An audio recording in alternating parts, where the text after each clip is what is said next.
Bye. Good morning, everyone. Welcome to Higher Moment Mastermind. I'm Shira Litzar, happy to be your host and joined, as always, by my trusted colleagues, Vern Schellinger and Alki Thompson. We are here to answer your job search questions, whatever they may be. We have a small little group today, but that's all good because that means we have more time to answer questions. So, who would like to kick us off? Pete, you look like you have a burning question. I don't know. I just get that feeling. Thank you for that. Actually, first, I want to thank you for your prayers at the end of the session last time.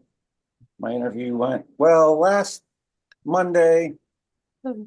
Consequently, I have a final round interview this afternoon. So, Fabulous. Awesome. Awesome. very excited about that. I guess one question I have regarding the interview process is the tell me about yourself question. Yeah. So I think my approach is to try and bring in some of,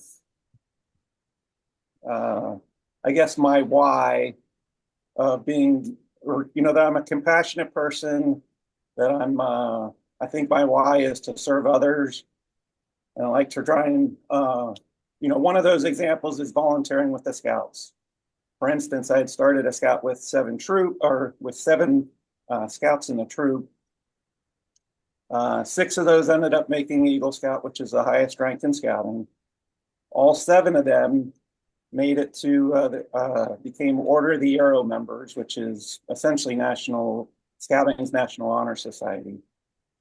And two of those made it on to becoming Vigil members, which is the highest honor within the Order of the Arrow. And I also bring that into my work experience as being a servant leader and focusing on, developing a strong and cohesive team. Along with that, I have a background in IT and cybersecurity. And I feel I'm very adaptable, enjoy collaborating with other teams, coming with a win-win type of solution, what's best for the organization. And I think I'm an effective communicator, and I also like to solve problems. So that was kind of my approach there. I don't know if bringing in like the outside, my volunteer work is appropriate there or not. So first of all, there's no one way to answer that question. The question, Josh, good morning. The question that Pete brought up was the famous question when an interviewer says, "Tell me about yourself." What do you say? In fact, that it's such a common question. There's a group in the DC or another job seeker group called 40 Plus. They actually have turned it into an expression, TMAY. Tell me about yourself. Like they actually have a whole not part of their course, right, is to teach people how to answer that question. And everybody has a different way of responding. So there's no one way. So let me just say that. And I think me and Alki and Vern will probably all have completely different framings. My particular one, I like to say that because you have to walk a mile in the employer's shoes. We always say that because what they're asking you the question for a reason. So from my lens, I would suggest that what they're asking you is why you, why now, why us? That's my lens. And I say that because from their perspective, the only reason why they're interviewing you is to see if you're a good fit for them. Now, you have your own set of questions about them to see if they're a good fit for you. Absolutely 100% you are the other side of this equation. But that's when you ask your questions. When they're asking their questions, the reason they're asking that, why you, why now, why us? Now, in the why you, yes, there is a who are you piece. Like who do you bring to the table? And you also want to make sure that you're answering it in sort of a tight way because it's only one question out of many that they're about to ask you. So a lot of people will, kind of practice it and right, sort of have like it down to like a little rhythm. But even so, Pete and everyone, whatever kind of if I know, Vern, you don't like the term elevator pitch, but I'm just going to say elevator pitch that you come up with. remember, it has to be customized. When you are applying for a particular job, you're applying for a particular job. You're not applying for any job. Even if you're applying, let's say Dan is applying for an engineering job and he's going to apply to 5 engineering jobs and interview for 5 engineering jobs, every single one of those jobs is different. Every company is different. Every culture is different. It's different. It's not just because it's the same role, it's a different company. Your job, and I realize it's the first question that people ask you, so you don't really know much about the company at that point, but whatever you can research prior to that interview on the job description, on LinkedIn, press releases, their website, whatever research you can do, you want to try to tailor your TMAY answer to them. Okay. So for example, Pete, this is an if in the job description you noticed anything, any sort of subtext in the job description that indicates to you that they're looking for a servant leader. Now, they may not be overt about saying that, but they talk about your leadership skills and bringing together an inclusive team or anything like that. To me, that would be a particularly good reason to bring that up. Or if they want, again, if it's a leadership role and you're grooming people, that would be a particularly good reason. Now, not that anything you said was wrong. I mean, it was beautiful, everything you said. Was everything you said necessarily relevant to that company, that role? I don't know. You'd have to really think about that. I want to encourage everybody to think about tailoring your response to that job, to that organization, to make sure that you are speaking in a way that they can hear and that they would be receptive to. Does that make sense? Yes, thank you. Yeah. I guess I should have provided a little bit of background. The hiring manager who I'd be working for actually on his LinkedIn profile talks about servant leadership. Well, there you go. So that's perfectly appropriate then. Wonderful. And their culture is, to elevate people. There you go. That's great. Back in September, yeah. They just recently, were honored as like one of the top 50 great best employees. Well, that's great. So that sounds like that was perfectly appropriate then. Yeah. And that's great. I'm glad you added that color. Yeah, Peter, a couple of things, and this is important for everybody. When you're answering that question, there were a couple of times during your response, you said, I think, and I feel. Okay. Yep. I wouldn't say I think. I would say I am. Okay. I wouldn't say I feel. I would make those words sounds, if I'm listening to, well, you think you're good at it? Well, we're really looking for somebody who is good at it. Okay. If I'm sitting on the other side of the fence. So use positive, emphasize, your confidence in yourself when you're answering that question. And now that you give us a little bit of background, I was going to say that, what in talking about the Boy Scouts, there was nothing wrong with it, as Shira said, but it took up a bit of time. Yeah. And as Shira said, it's only one question out of a lot of. You could still include that. You could talk about servant leadership. And for example, I've, shortened it to a couple of sentences in terms of what you did in this in the scouting world. And that would still have I think it would still have the same impact if you just talked about how you were able to get 7 Eagle Scouts to national recognition through your work as a leader. That's right. A quick 1 or 2 lines. Yeah. Yeah. Yeah. This is a multitasking question. It's a setup question. It's a possible pitfall question. It's a dating question. And to Shira's point, it does depend though, because there are a lot of people who are like, yeah, we're looking at you for an executive role. What our first meeting is going to be? Golf course or wherever else. This is it all depends on, who's asking and what the format is and what the setting is. But this question answers a lot. It could answer a lot of other questions. To Shira's point, they are looking for certain things out of this, or we as recruiters, when we ask questions like this, like, tell me about yourself.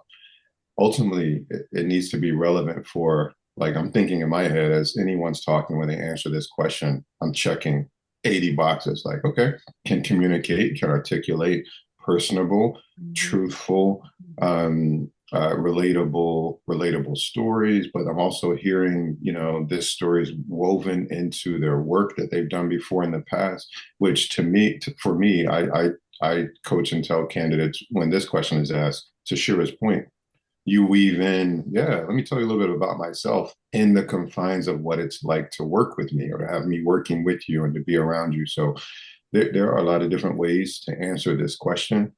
But it's really the get to know you question within what is it like to work with you? And how do you talk? How do you think?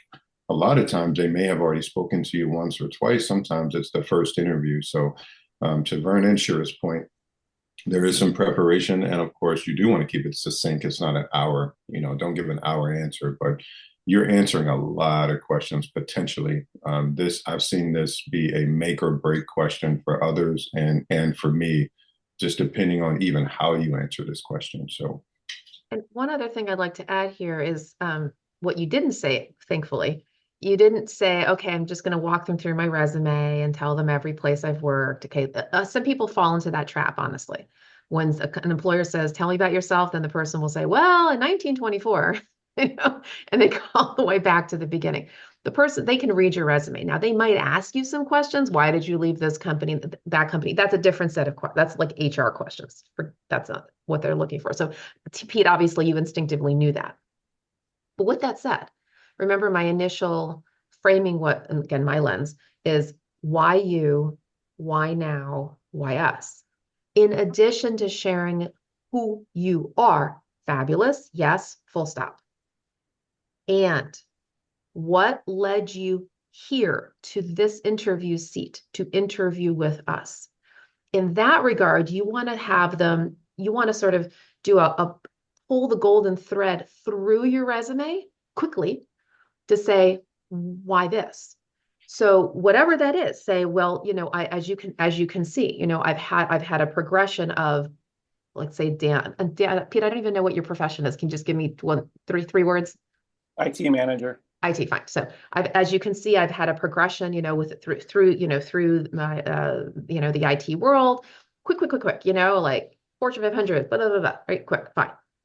But what led me here, right, is my this and this and this. And you want to quickly connect the dots for them so they understand the progression. I mean, when I say quick, I mean quick, like 2-3 sentences that led them to why this job, why now? Because that's at the end of the day, that's what they want to know, right?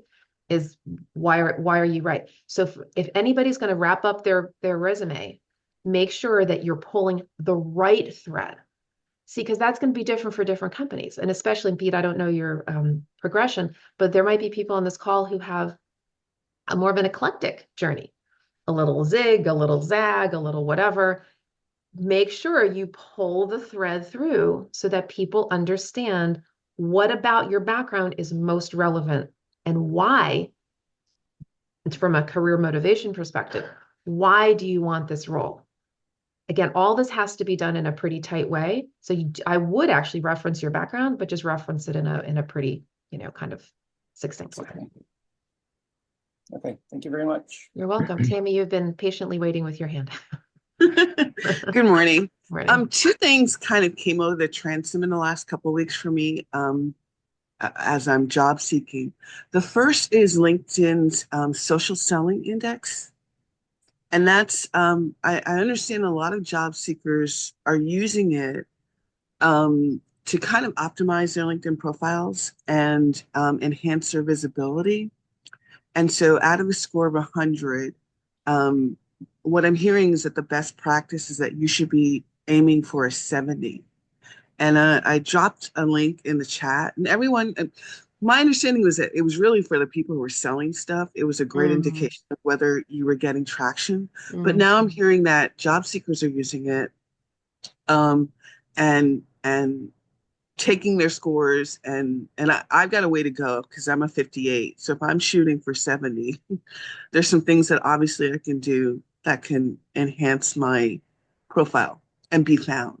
But I was just wondering, were the three of you aware of this sort of trend or I'm thing? not, but here's the funny piece. As you were talking, I decided to do, a quick search. Funny enough, the person that one of the articles that came up actually in LinkedIn, I'm going to put this in here, is somebody I know. Her name is Carlin, and she's actually been a speaker of mine on my Boomer Works, which is very funny, small world. So I kind of trust her actually. Carlin Ankrum. And she's real, I mean, she's a social media expert. And she just said the link here is how to find your LinkedIn SSI score. So I'm not actually familiar with it, but thank you for bringing this to my attention, Tammy. Yeah, and I don't know to what extent it says, newsflash, it's not just for job searching anymore. Many are using it as a LinkedIn is not just a job search tool. Many are using it as a social selling tool. Social selling is all about creating conversations organically around your products or services that can often and do lead to sales conversations. So without the traditional sales pitching. So maybe to your point, Tammy, this is maybe a little bit more of a sales tool than a job search tool. I'm presuming that it can also have a knock-on effect for your job search. I would say this as a recruiter, the tool that I use, and everybody may be a little different, is LinkedIn search bar. Okay. So the search bar in the upper left-hand corner is where I and other recruiters would put a keyword in to go find you. So if a recruiter was looking for an engineer, or in my case, I don't do tech search, but let's say I'm looking for a vice president of membership or whatever, I would put that keyword in the search bar. The extent to which you have the keywords in your headline and then throughout your profile will be the extent that LinkedIn's algorithm is going to pull you up into my search. That's my methodology. In fact, I think a lot of recruiters do that because we just want to go straight for, we need the title. We need the person who's done X, Y, and Z. The social selling thing, again, I'm just not familiar with it yet. But I would suggest that anytime you are putting out thought leadership, anytime you're engaged in conversations and sort of have this brand visibility, yeah, you might be more likely to come up in certain searches if you're using the right keywords. That's my guess is the knock-on effect. But I think your profile, just your profile, it has to be searchable. It has to have the right keywords in there so that a recruiter can go find you. That would be my lens in it. But again, that's me not knowing about the social selling, just knowing more how a lot of recruiters recruit. Is that helpful? Yeah, and I think the way that it sort of dovetails, search results is the fact that, yeah, you want to be in the search results, but you don't want to be on page Right. 100, Well, right? right. And so LinkedIn, the algorithm will reward your engagement, your branding, and all those things. So, and who you're connected to. And so if you crack, I think of all of the analytics that LinkedIn sort of provides, this is the one that really gets you across the finish line and I think truly helps you optimize your profile. Pres- And so pres- what yeah. you want to be is on the first page of those, Well, but you know, that all depends on what what is the search the other person is doing. If I'm searching for a vice president of membership, it doesn't matter if you're an engineer and you've got the most optimized page in the whole world, you're not going to come up on any of my pages. And that's fine. You don't want to come up in the search, right? It's a matter of you coming up in the search that is relevant to you. So if you want to optimize it, and again, yes, the visibility. Got it. Yes. And I have to keep mentioning the keywords. Keywords are so important because when we search for you, we are searching by keyword. So you need to be found for the kind of roles, the kind of titles, the kind of key skills that are right for you, but that are also going to match with hopefully the kind of search that we're doing. So I think there is an overall visibility. I agree with you for sure. And fundamentally, it's, do you have the right keywords that relate to the kind of search that you're looking for that hopefully is what we're looking for, if that makes sense. got it. Yeah. Yeah. Yeah. Josh. If I can just say too with that, I think I looked at the website. I think this is the same thing about LinkedIn, but I heard a number of months ago a link in the chat about it, but basically about keywords and about kind of optimizing your LinkedIn page.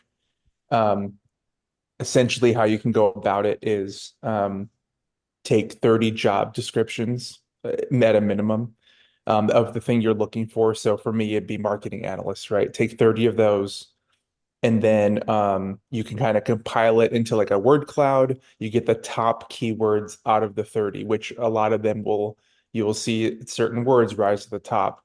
And then out of those, you can take the top 5 keywords, and then you want to sprinkle that through your LinkedIn job description or through your profile, right? So for me, it was I forget what it was now, but it was like communication, analysis, marketing, and whatever, whatever else, fill in the blank. But That's I smart. think, yeah, I don't know if that's the exact same thing as this, but I remember hearing that and I did that and Yeah, seemed to be optimized. So I don't know if it's necessarily related to what Tammy's talking about. I think it's all of the above, right? I mean, there's like all these different things you put together to get a good searchable profile.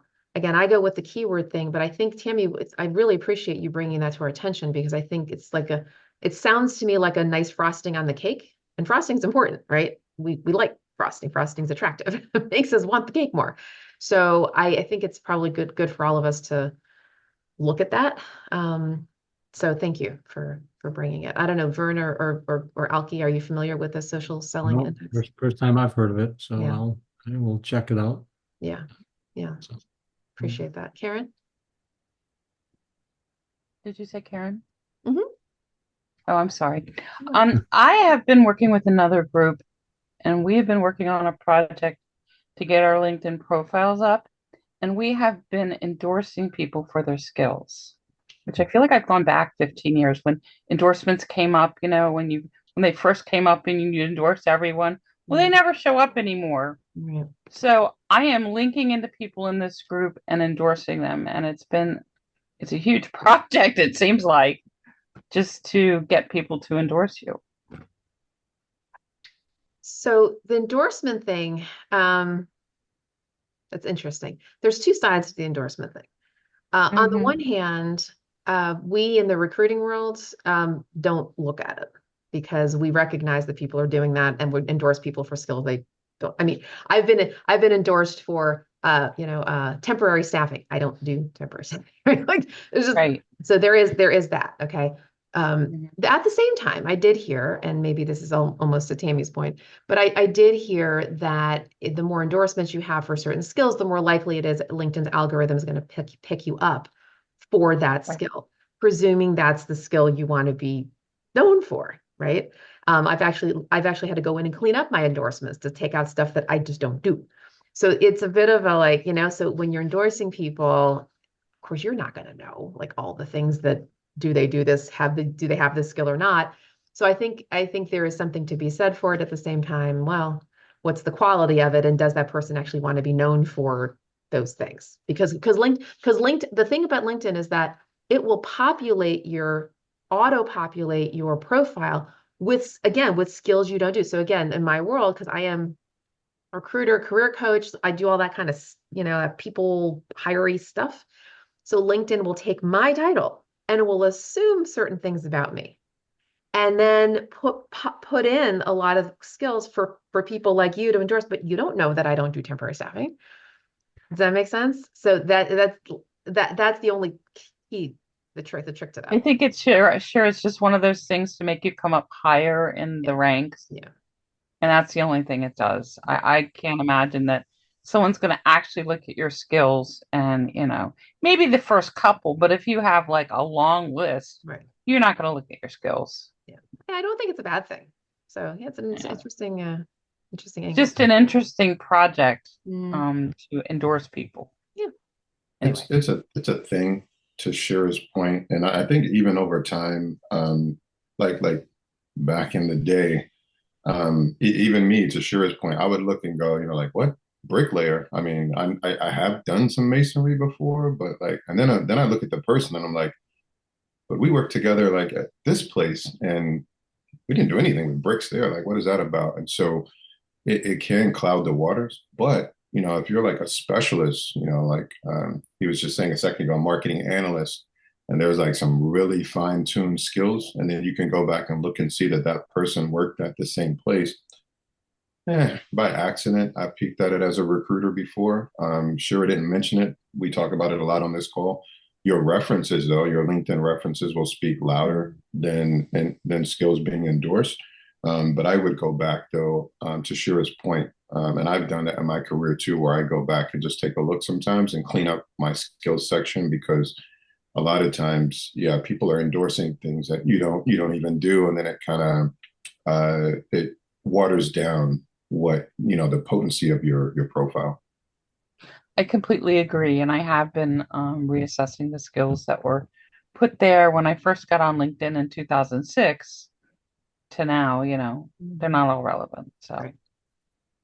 anyway, Thanks for bringing that up, Karen. Pete and then Tammy. So I guess following on to Karen's comment there about the endorsements with skills.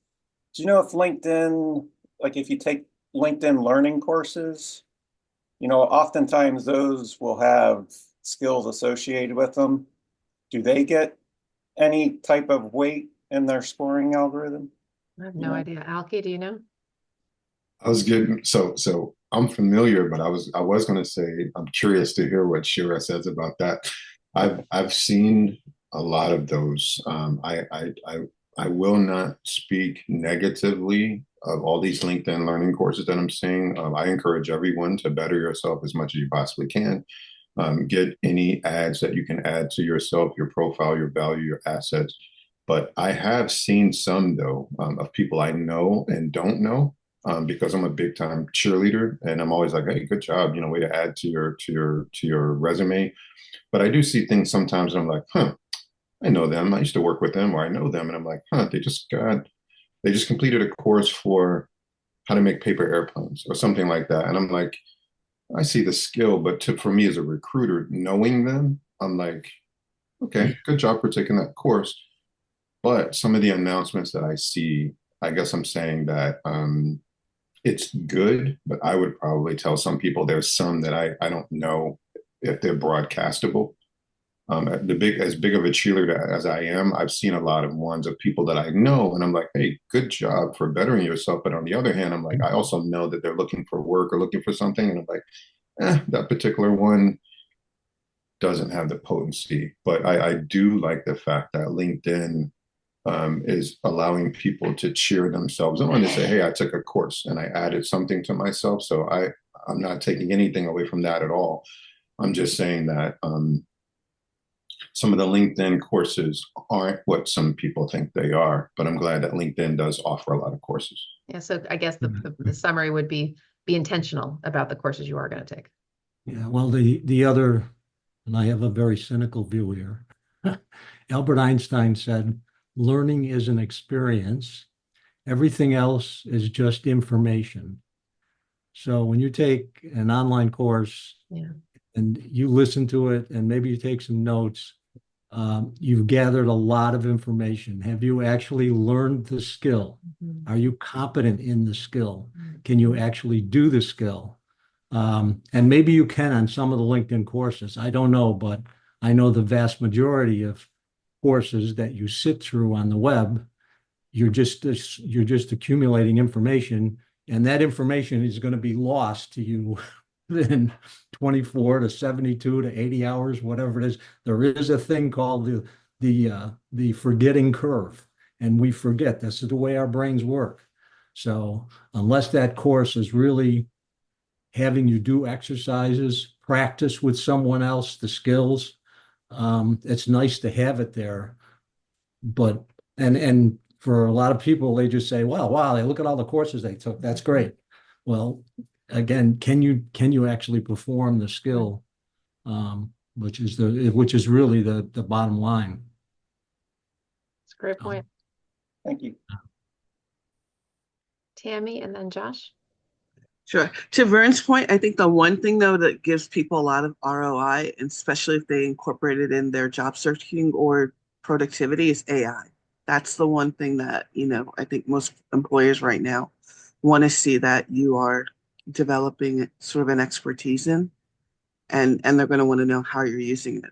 But the other thing I wanted to mention that I've seen a lot of over the past few weeks is the rise of these one-way interviews. I think they're becoming more and more um, common. And if you don't know what that is, these are the interviews where you record yourself answering a question and then you upload it and whatever. And so what I think has been happening is that it's one thing to do that, but there's two concerns, right? The first is, what are they doing with this tape? Does it get destroyed? Is it, something that they play in the lunchroom? Do they use it for internal training purposes? So you have to read the fine print to find out like what they're doing with it. And the other concern is that, this is an age of identity theft. So you having your video and your voice print out there, is something to be concerned about. And then the final thing is the newest, this is not new, but the new trend is that they're using AI to evaluate these recordings. And so, I mean, depending, like all AI is biased and could be used inappropriately. So are they looking at, I'm Latin, I use my hands a lot. Is that, would an AI system consider that bad? Are they looking, another person actually said, could they use it as a lie detector? Based on your facial gestures, the AI reads it as this versus that, and so it's just more like a public service announcement. Just realize that they're becoming more and more common, and decide if you want to opt in or out. And if you opt in, read the fine print to know what they're doing with those recordings. Thank you, Tammy. You're always bringing us these more sort of advanced, technological trends. Thank you. Really, you add so much to our conversation. Well, to Tammy's point about what I said earlier, obviously, if you're taking AI courses on LinkedIn and you're learning about AI and you're putting that in, and a company is, using AI then that would be a plus that you've taken those courses, even if it was just information, but you're still learning something about AI and how it works. So, well, what did you say? Was it Morgan? He said Morgan says she abandons any job application that requires those video answers. What's interesting about that, Morgan, is that you are not alone, meaning that you are not pursuing certain opportunities based upon some of these requirements. And not only that, I mean, for example, I know of people who, and I'm going to have, I don't mean to pivot the conversation, but I know of individuals who, job candidates who will not apply to a job if there is no salary posting. Okay, so I've seen like there are trends now with job seekers to say, oh, if the company doesn't X, I'm just not going to apply. And that's obviously a personal choice, right? I have nothing to say about whether you should or shouldn't.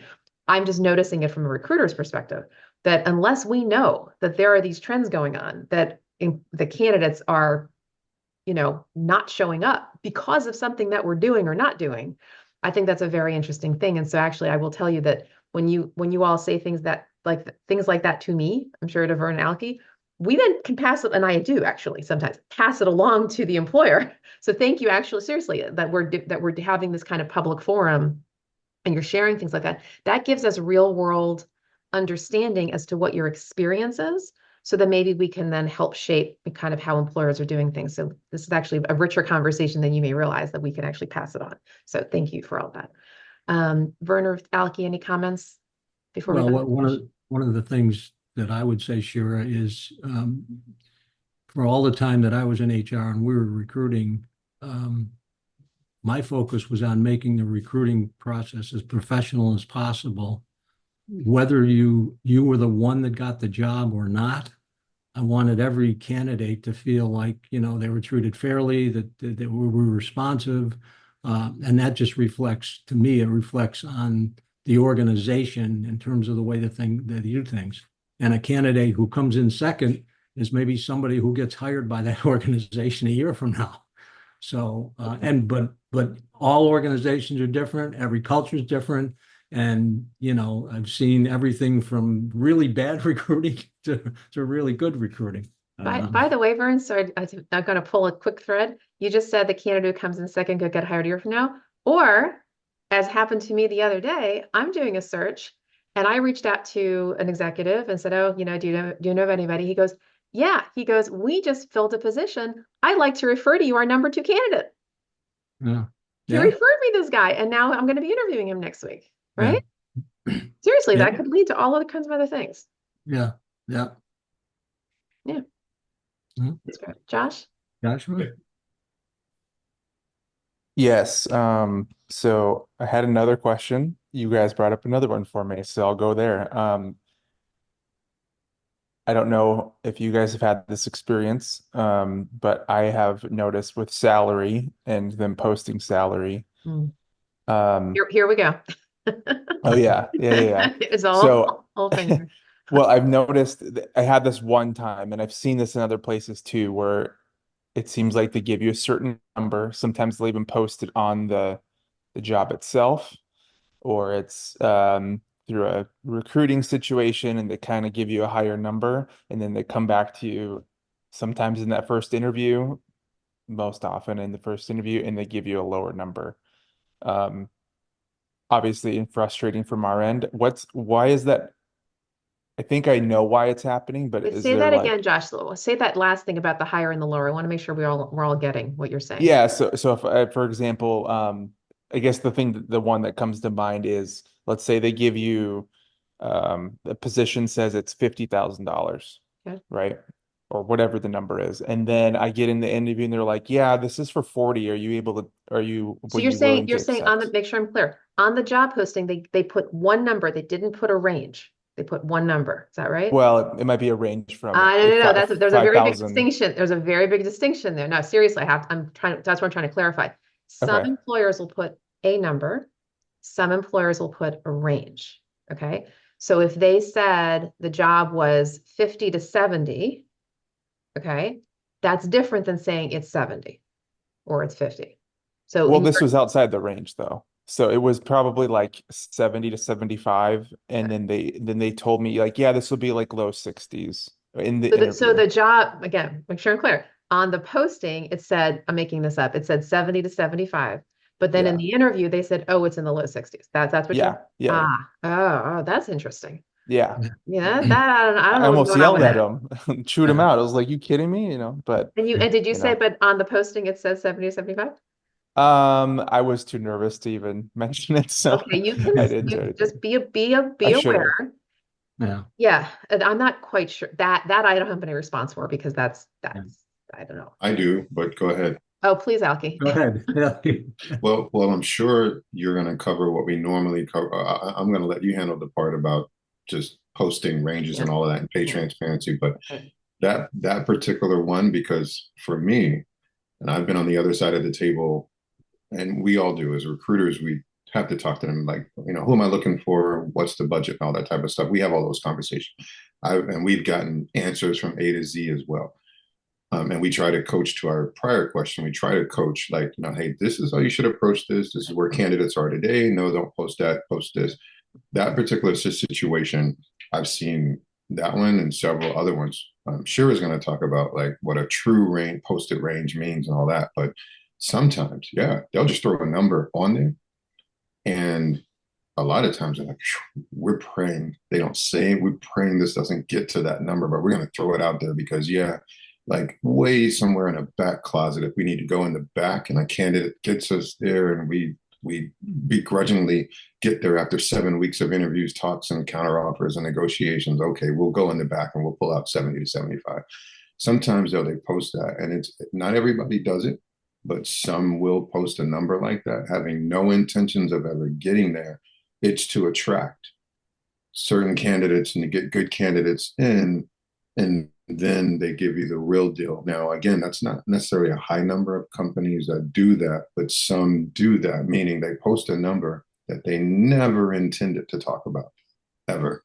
And it's not a range like Shira is probably going to talk about where they legitimately will fit in the range and then probably talk you down. They throw a number on there that they never intended to get to. We try to advise them against things like that, but some companies don't have people like us and they try that and that's what they do. I don't know if that's your situation, but it happens in situations like that happen where the number comes in totally different, or they post that number, but they don't post a bottom because they don't want to weed people out. So they want to suck in all the candidates who see the high number, and then they get you in and they're like, well, actually, we were hoping that you'd go For you. Yeah. Yeah. And that is bad, what we call bad candidate management. Yeah. And everybody's and the fact is, and Morgan, I hope you can hold your question for just a minute because I'm about to go into a little speech. This whole pay transparency thing, and it's a thing, is very new. And it's new, and it's a response to the diversity, equity, and inclusion movement over the last number of years, where, and I say, and I'm literally putting it in quotes, it's literally called pay transparency. That is what's happening right now. And we have about 20 to 30 odd states in the union right now who have been adopting these kinds of laws. The basis of the law or the laws are to create an equitable pay environment, right? And it started with from a gender equity perspective, right? Because women tend to be paid, less than men, and just sort of, I would say anyone who's right now, like anyone who feels marginalized, right? Just anyone. Okay. So on the one hand, it's like, well, look, we're going to, in other words, instead of the employer holding the cards to their chest, which it has always been, oh, we're not going to tell you what the salary is. We're just going to, right? We're in a power position. So these Colorado, New York, California, there's some of these states are like, nope, let them know what you're gonna, like CarMax, right? Here's what the range is, and you're gonna pay to that range. And in theory, makes perfect sense. Okay. And sometimes it does actually level things out, where not only are they posting, but in those states, they're no longer allowed to ask you what your salary history was. That is the main thing. Okay. Because it used to be, if you were a marginalized person and you made 100 where everybody else was making 150, and the employer says, what was your salary history? And you said, oh, basically my last job was, they're going to pay you, right? They keep on paying you lower to what you were making. Okay. So that all makes sense. Let me tell you kind of what the reality is, what's happening, because now that this is kind of getting more socialized, employers are sort of playing with this. You're, Josh, I think, bringing up one of the ways that people are kind of skirting around. I didn't actually know that people were doing that. So sorry to hear it, but that's one side. One other thing I've been hearing about is there are some companies that will check the box, and the kind of range they will put in is a ridiculous range. I'm not kidding you when I say this. We're going to pay, the salary range is, ready? 50,000 to 250,000. Ridiculous, right? Of course. And Canada's don't know what to do with that. But the employer is literally just checking a legal box. Silly. Which basically, they might as well say nothing. They might as well put no range, because you're still going to negotiate in the same way. And that means you just have to negotiate the way you used to negotiate, which was you yourself need to come up with a realistic high number, market ready. Okay. Not, if you were supposed to make 50, don't say 250, right? But whatever your number is, got to research. There's a whole art and science around that, but you come up with that number for yourself. And when the employer says, all right, do you fit within our range, or what are you looking for? Anything like that, you would say, look, I'm looking for a total compensation package around 75, 150, whatever it is, whatever your top happy dance number is. If they can't do that, they'll say, well, actually, we're targeting, you said 75, we're targeting 60. Are you okay with that? And then you can say, well, actually, I have some flexibility there with your benefits. So let's talk about your benefits. And the benefits package could come into play right at that moment. So you can have that conversation. So I just want to put that out there. Here's the other side of it. And this is a little hidden trick, and I want everybody to pay attention from what I'm about to say. Everybody take a note here. This is very important. If they put in a normal range is usually about $20,000, like 70 to 90, 100 to 120, something like that. That probably means that actually is the range that they're looking at. What you don't know, and Alki and I know this because we're recruiters all the time, what you don't know is that there's this little hidden number. I call it the parentheses number, right behind the 120 or the whatever it is. It's $10,000. If they put 100 to 120, that usually means they can actually pay to 130. I want everybody to hear what I just said. This is a hidden little secret, about $10,000. So your job, when they say, are you okay with our range of 100 to 120? Say, well, I was actually shooting a little bit more toward 130. Is that okay?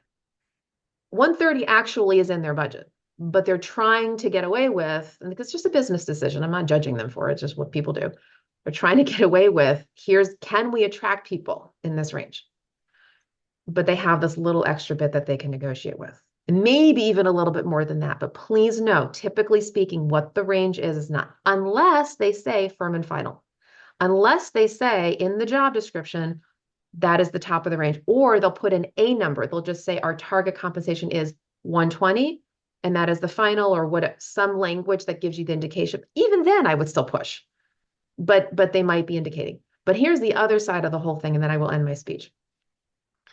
And that is what you don't know is that there's actually unintended consequences. There's sort of a bit of an adverse impact to this whole thing. While on the one hand, it has actually created, I believe it actually has created some equity in the market. I think it has been accomplishing its job. Here's the unfortunate part. It's actually been causing artificial salary caps. Because even though, yes, fine, maybe you can negotiate to the 130, you can't go usually much above that. Why? Because once the employer puts out that range, they are now accountable to that range.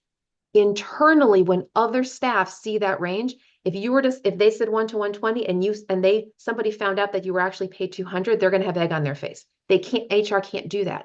And I will tell you that, was it last week? Last week I was in Vegas at a conference.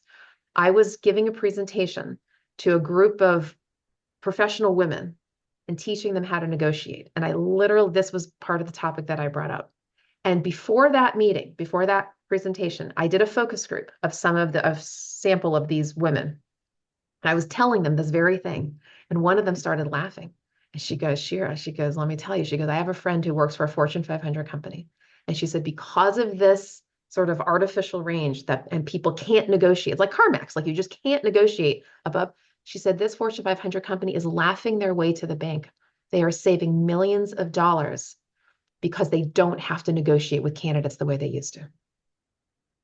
Shocking, right? It's artificially lowered the bar. You just can't, right? When it used to be, it was all bets were off. There was no range. You could try to negotiate wherever you want, and everything was hidden. The employer didn't have to tell anybody. They didn't have to tell the employees. They didn't have to tell.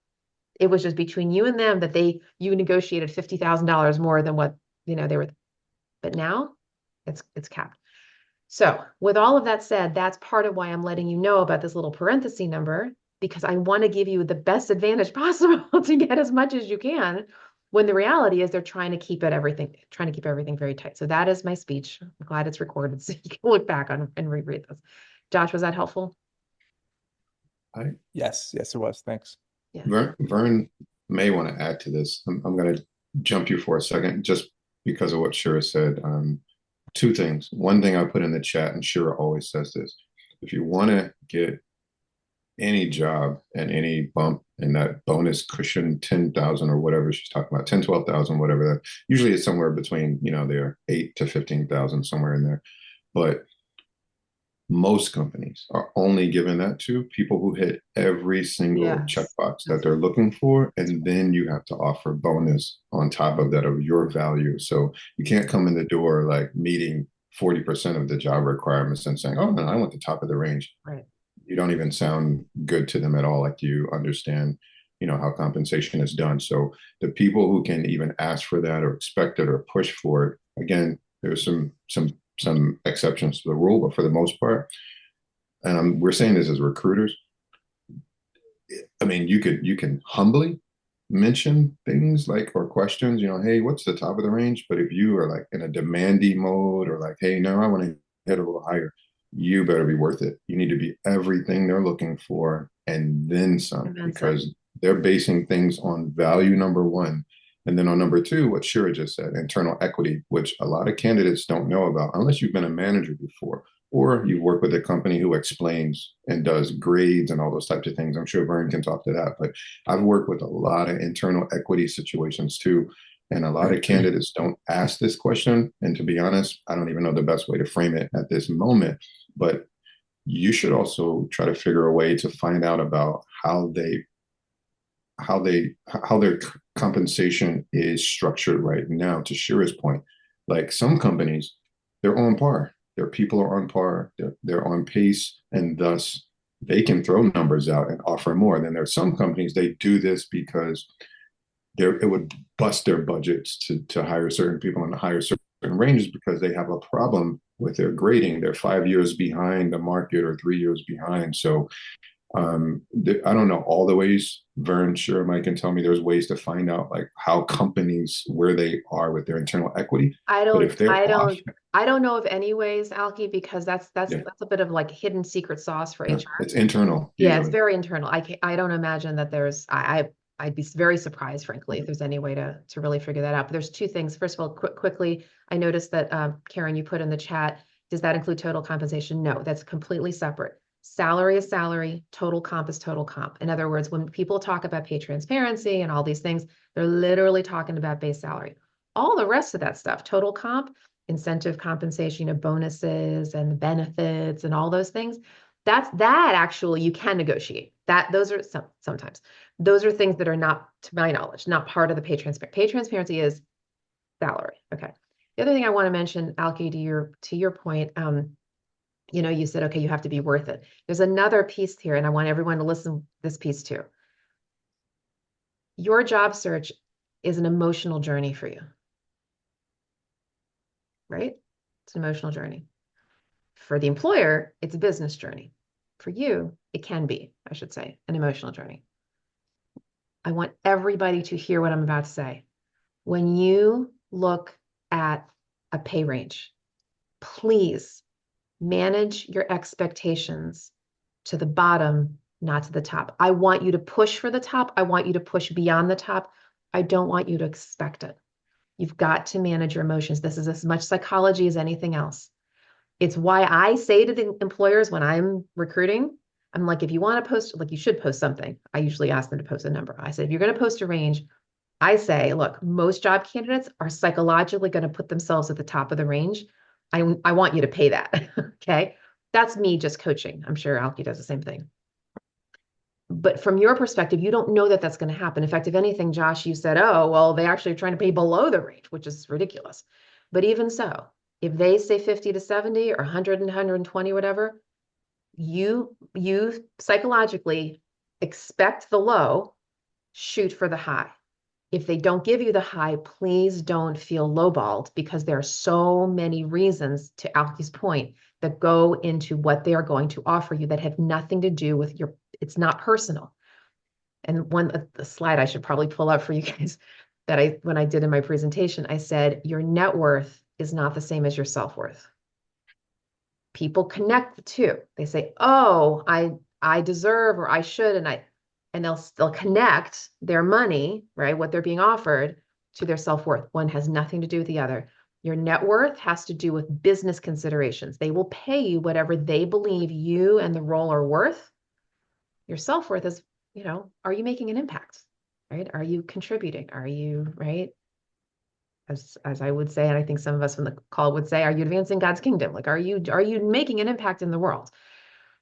That is different. But the money piece of it, I want to really emphasize to you, please, please, please do not have your expectations set on the top. Please manage them to the bottom, but shoot for the top, right? Like what to say, shoot for the stars and land on the moon. All right. Hope that's helpful. Okay. So let's take one more question. Oh, Morgan Vern. had a question. Who did? Morgan had a Morgan, question. thank you. Yes, Morgan was being very, very patient. Morgan, do you still have your question? I do, but I'm not sure if it's applicable for this conversation. I actually have two. The short one I have is that I'm finding that when I am applying for jobs, and I'm mostly focused on the government sector, but even the government sector will sometimes have questions of what's the minimum salary you'll accept for this position? Some advice that I was given, and I'm not sure if this is good advice, which is why I'm asking the question, is to put $1 in that field because the forms won't allow you to move forward in the application process, but this is an application and they've been transparent about the minimum salary, the salary range that they're offering. What do you all say to answering that type of question on an application? Do you put $1? Do you put the minimum of the salary range that they list if they list one?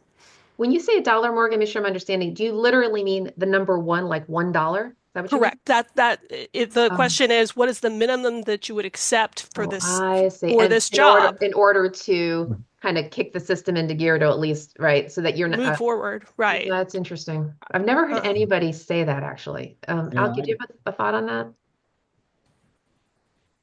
I'm laughing a lot right now because yeah. not just I haven't mentioned this in a while, but yeah, this is one of the best chapters in the book that I'm writing right now, this whole money thing. But I'm laughing because I don't know, you're at the ice cream shop and they're like, what flavor, sir? Chocolate. Well, they're gonna give you chocolate. So if you put 40,000, They're going to give you 40,000. Right. they're That's, Yeah, mostly that's true. right, exactly. mostly That's my point. there's a chance that they're like, nah, we actually got some wiggle room. We were just playing with you there. It's 45 or 47. But for the most part, I'm laughing because everybody's like, what do I put there? Because that's make or break. That's screen in, screen out usually. And my answer is, and it's tough, and that's another reason I'm laughing, is because you have to decide what's your number for different positions, but in general too, you have to decide what is my number. I mean, because honestly, we talk a lot about companies not being transparent. It doesn't get any more transparent than that. It's brutal, but it's a brutal, direct question of what's your minimum? What's the lowest you'll take here? And you have to decide, like, you know what? No, I'm not selling. My number is 105. And if you can't hit that, nice meeting you. Maybe another opportunity comes in. yeah. Yeah. Yeah, I would agree with that. I mean, if they have a range and it's 40 to 60 and you put in the 40 and say, okay, I want to apply for this job and I understand that if I put in 40, the likelihood I'm going to get 40 is probably pretty good if, unless and again, Shira says this all the time. None of us are really experts in the federal government world, so I'm not Yeah. sure, Mhm. how the feds, operate in that. Do they have some flexibility, or is it just hard and Like if you fast? put the dollar in, like, is that the That's appropriate thing? FedGov, for most positions, there's a part where you can speak to, okay, which grade are you applying for? Are you applying for GS9, GS10, 13, all three? And the good thing about some of their jobs is you get to say, hey, all three, like consider me for all three. I'll take any of those levels, GS9, 10, 11, 12. But still, the answer to that question, it usually comes up from me and Shira, and the employer at the end, like, hey, remember we asked you that question? You told us 57. You did find out later on that it pays up to 99, but you told us 57. So that's why whatever you put in a blank, no matter who it is, FedGov or whoever, just be prepared, like Shira said, managing your expectations. Be prepared that whatever number you put down, you could be held to that exact number to the penny. I'm putting in the chat here one of our friendly other job seeker groups in the region, Career Network Ministry. I'm mentioning them because they regularly have, at least I believe they still do, have a federal hiring seminar that they do. And there's one or two folks that were from the federal government and they understand kind of how that works. Highly recommend, Morgan, that you look them up. Career Network Ministry, CNM is what they call themselves. They have a number of presentations. They have a Tuesday night meeting. They have all these things throughout the week. One of them is the federal hiring, and you should be able to get your answer there. And also another name that I don't know if she still speaks with them, but you're also welcome to reach out to her. So Corliss Jackson, I'm going to put her information here. Corliss Jackson, she has a career coaching business, federal job results.com. I'm just going to put her email here. Oops.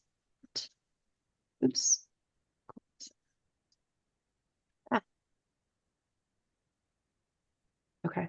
So you can reach out to her directly. I don't know if you're interested in career coaching, but that is she offers that service and she's the expert. She used to work for OPM many years ago and has had a thriving business since then. So hopefully that helps, Morgan. All right, so let's go ahead and unless any other major questions before we wrap up. Can I do a quick one, like Sure. 2 minutes? Sure. How long should a resume be, especially if I have under 5 years experience? does one page really matter to stay within that, or can I go beyond? And this is for everybody, including early career professionals. You are absolutely welcome to go beyond one page. In fact, I would suggest that you do that. Yeah. Yeah. So I'm going to give you kind of I have two lenses around that. Number one, if you only have a one-page resume, it actually can make you look too light. I know early career professionals are light, but psychologically, it just looks too light. But the other thing is that the one pager for anybody doesn't give you enough room to really talk about your accomplishments. Because everything's sort of smushed in there, right? So I would, for recent grads, and I'm a resume writer and I write resumes for executives and recent grads and everybody in between. And for even my recent grads, I will often go to a second page because it just has a little bit more weight to it, right? And you can flesh things out. Now, for our more experienced job seekers on this call, let me say this. Don't worry about, and I'm going to give a little caveat to this, don't worry about going beyond 2 pages. I know that sounds like heresy. No, it's not.